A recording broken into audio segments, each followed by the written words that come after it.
चलिए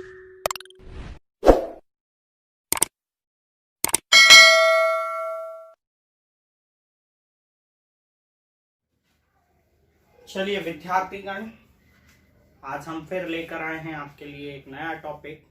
माध्य के बाद सांख्यिकी की जो प्रश्नावली है उसमें हम माध्य के बाद दूसरे जो आंकड़े पूछे जाते हैं माध्यक से, यानी कि मीडियन से, हम उस टॉपिक को लेकर आए हैं। मीडियन के सवाल किस तरह के पूछे जाते हैं और आपको किस तरह से हल करना चाहिए, ये सब हम आज बताने वाले हैं।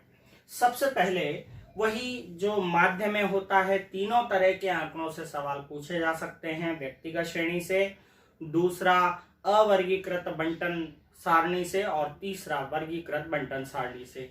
उसी तरह से माध्यक में भी तीनों तरह से प्रश्न पूछे जा सकते हैं। सबसे पहले व्यक्तिगत आंकड़ों से। व्यक्तिगत आंकड़े का अर्थ वही है कि जो आंकड़े बिखरे हुए हों, बिना सारणी में हो, वे व्यक्तिगत आंकड़े होंगे और कम होते हैं आंकड़े अपेक्षाकृत। तो व्यक्तिगत आंकड़ों से माध्यक निकालने के लिए सबसे पहले हम यही चीज पढ़ेंगे। तो क्या करना पड़ता है? नंबर 1, सबसे पहले तो आपको आंकड़ों को आरोही क्रम में जमाना है। आंकड़ों को आरोही क्रम में जमाना है और आरोही क्रम में जमाने के बाद आपको यह देखना है कि वे आंकड़े सम संख्या में हैं या विषम संख्या में हैं। अर्थात जैसे 4 ही आंकड़े हैं तो वो सम संख्या के आंकड़े कहलाएंगे, और अगर 5 आंकड़े हैं तो वो विषम आंकड़े कहलाएंगे। तो जब सम आंकड़े होते हैं तो अलग तरीके से निकलता है और विषम आंकड़े हों तो अलग तरीके से माध्य ज्ञात किया जाता है। अगर सम आंकड़े हों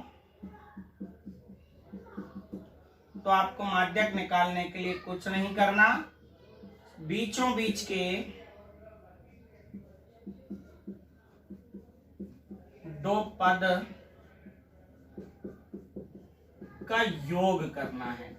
बीचों बीच के दो पदों का योग और उनमें 2 का भाग लगाना है अगर आंकड़े सम हुए तो। और अगर विषम आंकड़े हुए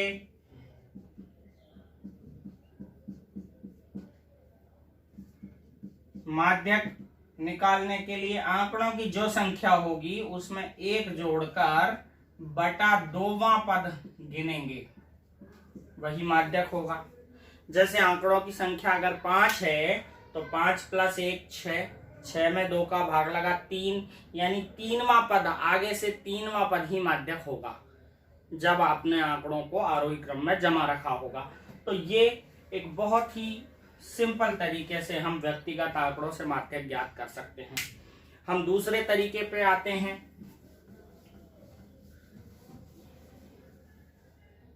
इनका एक एक उदाहरण हम ले लेते हैं। चलिए, सबसे पहले आंकड़े सम हो तो क्या होगा। उदाहरण, आंकड़े सम हो जैसे 4, 6, 3, 5, 2 और 9, ये आंकड़े हमने ले लिए। अब इनका अगर माध्यक ज्ञात करना है तो क्या करेंगे?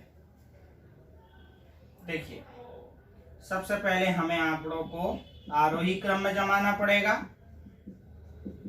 आरोही क्रम में जमाने के लिए सबसे छोटी संख्या 2, फिर उससे बड़ी संख्या 3, फिर 4, फिर 5, 6 और फिर 9। इस तरह से हमने आरोही क्रम में जमा लिया। अब आंकड़ों की संख्या सम है तो माध्यक क्या होगा? यहाँ पर बीच के 2 पद, सबसे बीच में, अगर हम आगे से 2 पद छोड़ दें, पीछे से 2, बीच में 2 पद होते हैं 4 और 5, तो बीच के 2 पदों का योग बटा 2, ये माध्यक होगा।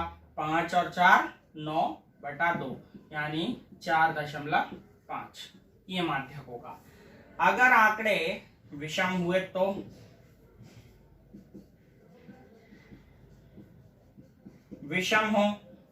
विषम हो मतलब अपना आंकड़े ले लेते हैं।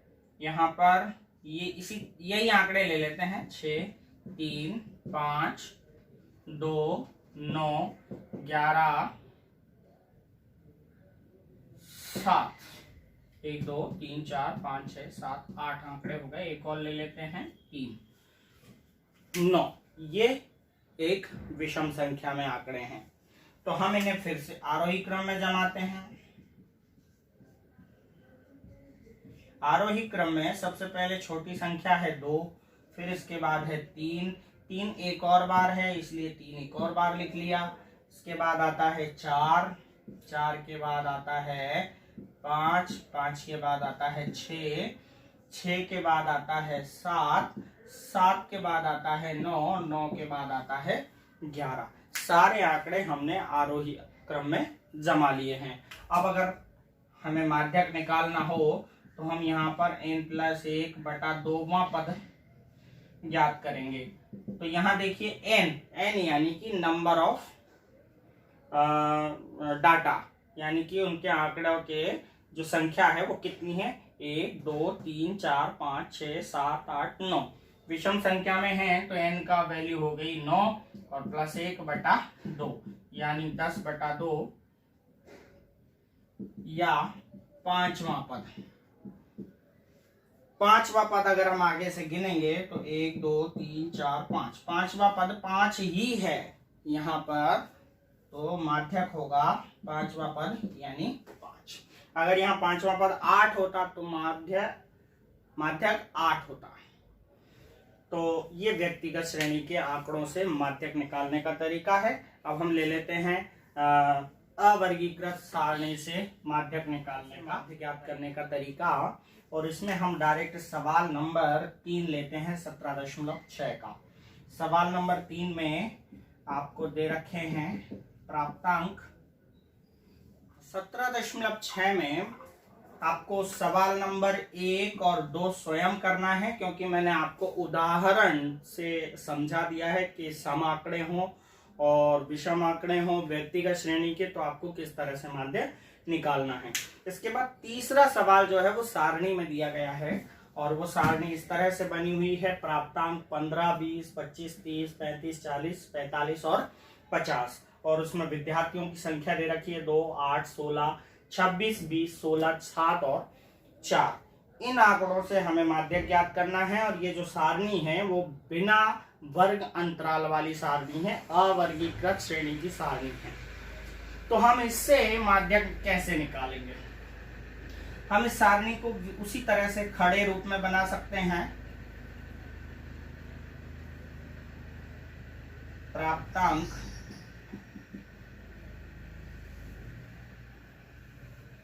इसके बाद विद्यार्थियों की संख्या, इसको हम बारंबारता कह सकते हैं। और इसके बाद एक कॉलम हम और बनाएंगे, इसके बारे में अभी मैं आपको बताता हूं, पहले ये लिख देता हूं।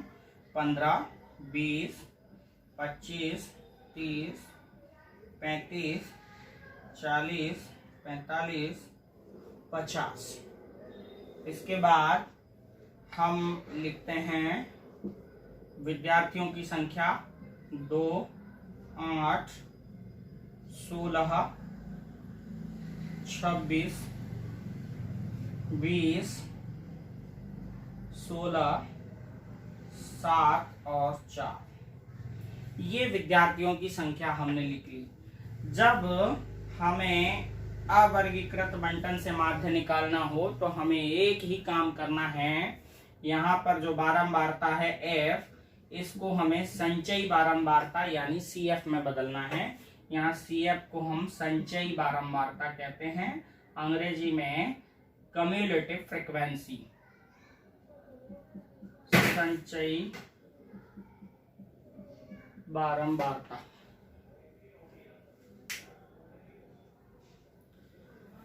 तो अब हम इसे हल करते हैं। संचयी बारंबारता कैसे बनाई जाती है आप देख लीजिए, ये आगे और भी बहुत सारे सवालों में काम में आएगी। जब हम वर्गंतराल वाले सवालों से भी करेंगे तो भी संचयी बारंबारता का महत्व होगा और वो महत्वपूर्ण होगी। चलिए, संचयी बारंबारता बनाने के लिए सबसे जो पहला बारंबारता है उसको हम वैसा का वैसा लिखते हैं 2। इसके बाद हमें इस बारंबारता में यानी पहली बारंबारता में अगली बारंबारता जोड़नी पड़ती है।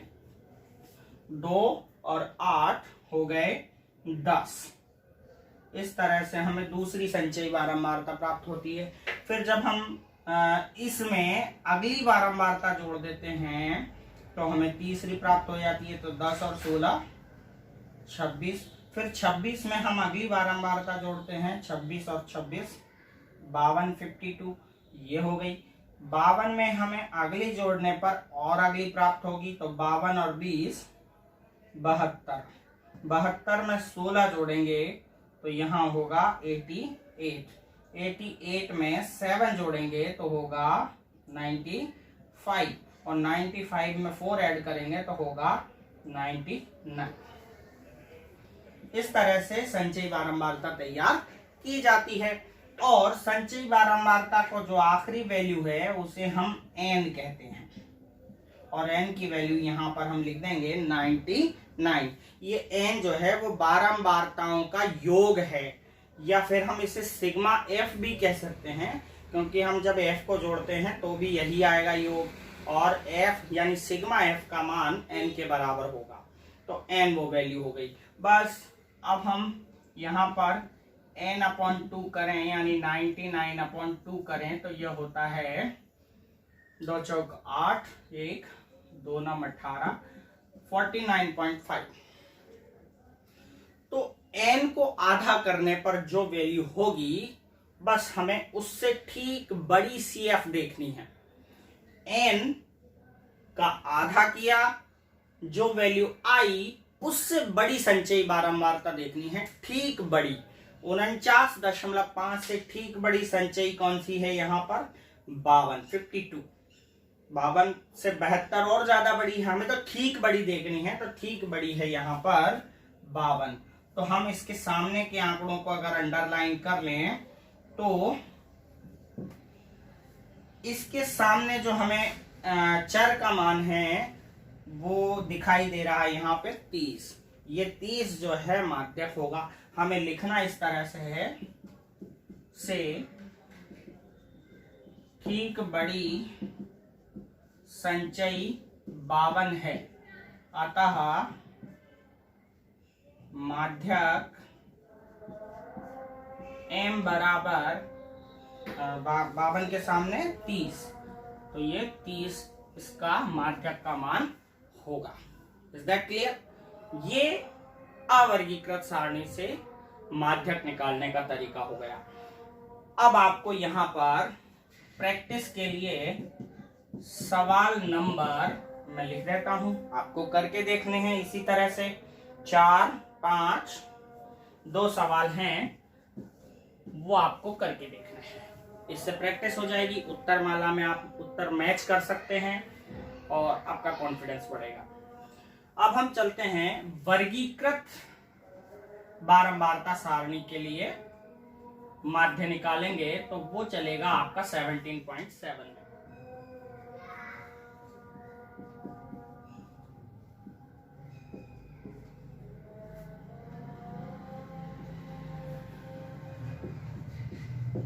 जी हाँ, वर्गीकृत बंटन से माध्यक ज्ञात करने का तरीका।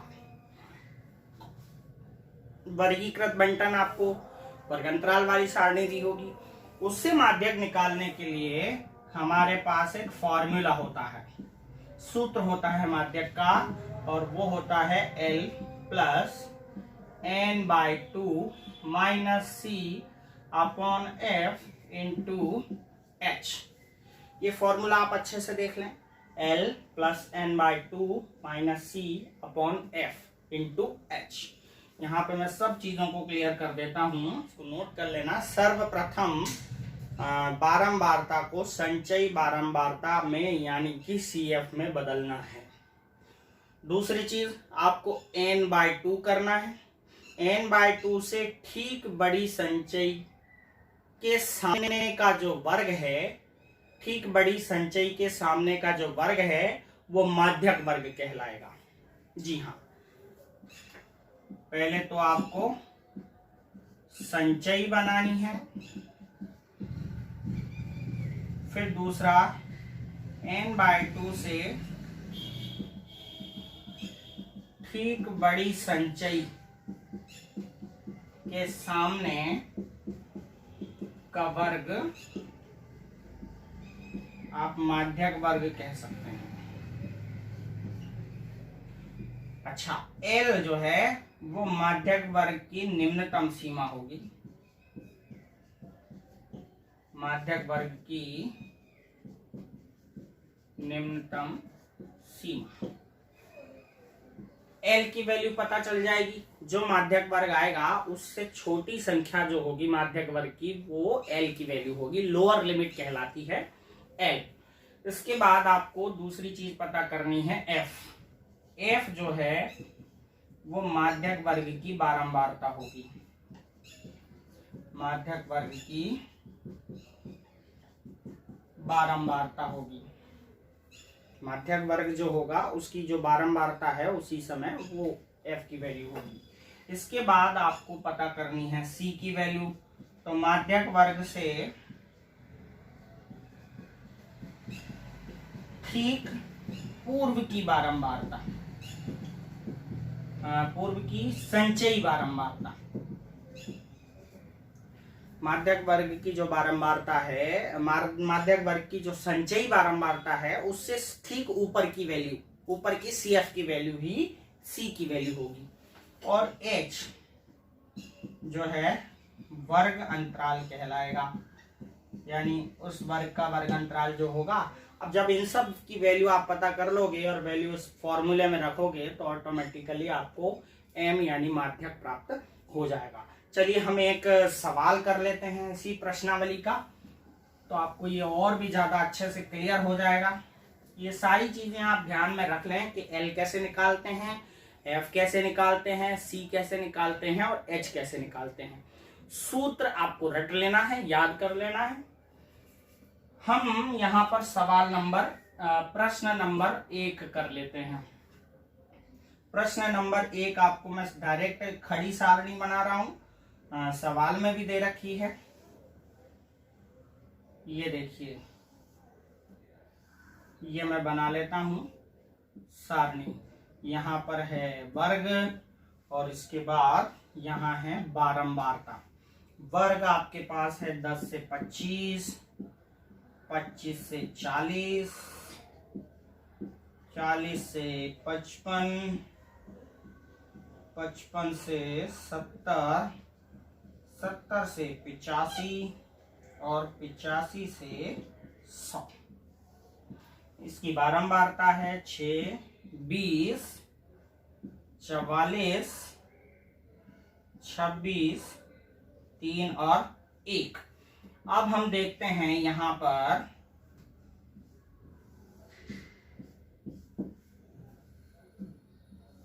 इसको हमें सबसे पहला जो पॉइंट हमने नोट किया था वो था कि बारंबारता को हमें संचयी बारंबारता में बदलना है, यानी एफ को सी एफ में बदलना है। सी एफ में बदलने का तरीका वही है, 6 को हम पहले लिखेंगे 6, फिर उसमें अगली बारंबारता जोड़ेंगे तो हो जाएगा 6 और 20 26, उसमें अगली बारंबारता यानी कि 44 जोड़ेंगे तो हो जाएगा यहाँ पर 70, 70 में अगली बारंबारता हम जोड़ेंगे तो यहाँ हो जाएगा 96, 96 में 3 जोड़ेंगे तो हो जाएगा 99 और फिर 99 में 1 ऐड करेंगे तो हो जाएगा 100। अर्थात n की वैल्यू जो है वो यहाँ पर 100 आई। बस n को जैसे ही हम 2 से भाग देंगे तो हमें माध्यक वर्ग की प्राप्ति हो जाएगी। कैसे होगी? n/2 यानी 100/2 यानी 50। इससे ठीक बड़ी संचयी कौन सी है? ठीक बड़ी संचयी 50 से ठीक बड़ी संचयी हम अगर देखें तो 70 होती है। तो बस यहाँ पर हम इसे एक बॉक्स में बंद कर लेते हैं। ठीक बड़ी संचयी 70 है, तो माध्यक वर्ग कौन सा हुआ? इसी बॉक्स में वर्ग जो है वो 40 से 55 माध्यक वर्ग होगा। इंग्लिश में हम इसे मॉडल क्लास कहते हैं, मॉडल क्लास नहीं, मीडियन क्लास, मीडियन क्लास कहते हैं। और यह है 40 से 50। अब हमें वैल्यूज पता करनी है एल की। एल हमने बताया था लोअर लिमिट यानी निम्नतम सीमा किसकी, माध्यक वर्ग की। ये माध्यक वर्ग है, इसकी निम्नतम सीमा 40 है और उच्चतम सीमा 55 है। तो L की वैल्यू यहाँ पर हो गई 40, F की वैल्यू हो गई 44 यानी कि 44। और यहाँ पर अपन C की वैल्यू प्राप्त करेंगे। C के बारे में हमने वहां लिखा था फॉर्मूले में कि C होती है माध्यक वर्ग की संचयी के ठीक पूर्व की संचयी। तो ये माध्यक वर्ग है, माध्यक वर्ग से ठीक पूर्व की संचयी है 26 यानी कि 26। अब हम ये सारी वैल्यूज प्राप्त हो गई। एक वैल्यू और बची है H को हम यहाँ पर वर्ग अंतराल कहते हैं। वर्ग अंतराल हुआ यहाँ पे 40 से और 55, तो यहाँ 15 का अंतर है, तो वर्ग अंतराल हो गया 15। L की वैल्यू पता चल गई, F चल गया, C की वैल्यू पता चल गई और H की वैल्यू। अब हम यहाँ पर फॉर्मूला लिखते हैं और माध्यक ज्ञात कर लेते हैं। फॉर्मूला था L plus N/2 minus C/F into H। इसमें हम वैल्यू पुट कर देते हैं, रख देते हैं। L की वैल्यू हमारे पास है 40 यानी 40, N/2 यानी कि हमने यहां पे निकाला था 100/2 अर्थात 50, माइनस C की वैल्यू हमने निकाली है यहाँ पे 26 और F की वैल्यू है 44 और इंटू H की वैल्यू है 15। तो H के स्थान पे हम लिख देते हैं 15। अब हम इसे और सॉल्व करते हैं तो 40 प्लस, सबसे पहले हम कोष्टक को सॉल्व करेंगे और 50 में से 26 को माइनस करेंगे। तो यहां आएगा 24, नीचे आएगा 44 और इंटू 15। अब हम इसको काट लेते हैं, तो यहाँ पे सिंप्लीफाई कर लेते हैं। 4×6 24 और 4×11 44। अब हम इसे और सॉल्व कर लेते हैं तो 40 प्लस 6 और 15 का यहाँ पर हम गुणा कर लेते हैं। इसको हम यहाँ लिख लेते हैं 40 प्लस 6 और 15 हो गए 90 और नीचे बचा 11। तो यहाँ माध्यक का मान निकालने के लिए अब हमको 40 प्लस 90 में भाग लगाना पड़ेगा। तो यहाँ जाएगा 8 बार, 11 8 88, बचे 2 में भाग नहीं जाएगा, डेसिमल लगाएंगे दशमलव और फिर 0 बढ़ा लेंगे 20। 11 का भाग 20 में जाता है एक बार। अब शेष बचे 9, 11 एकम 11 तो 9 बचे, 9 में 0 फिर लगाएंगे तो हो गए 90। 11 8 88। इसके बाद फिर से वही एक बार जाएगा, इसलिए तीसरा अंक 5 से छोटा हुआ तो हम यही वैल्यू रहने देंगे। m बराबर, अब हम इसको जोड़ लेते हैं तो 40 और 8 48.18। ये वैल्यू हो गई हमारे पहले सवाल की, यानी कि ये हमारे माध्यक का मान पता चल गया। आशा है आपको ये सब अच्छे से समझ में आया होगा कि माध्यक कैसे ज्ञात किया जाता है अवर्गीकृत बारंबारता बंटन से और वर्गीकृत बारंबारता बंटन से। आगे हम कल की वीडियो में लेकर आएंगे बहुलक कैसे ज्ञात करते हैं तीनों तरह से। धन्यवाद, तब तक के लिए।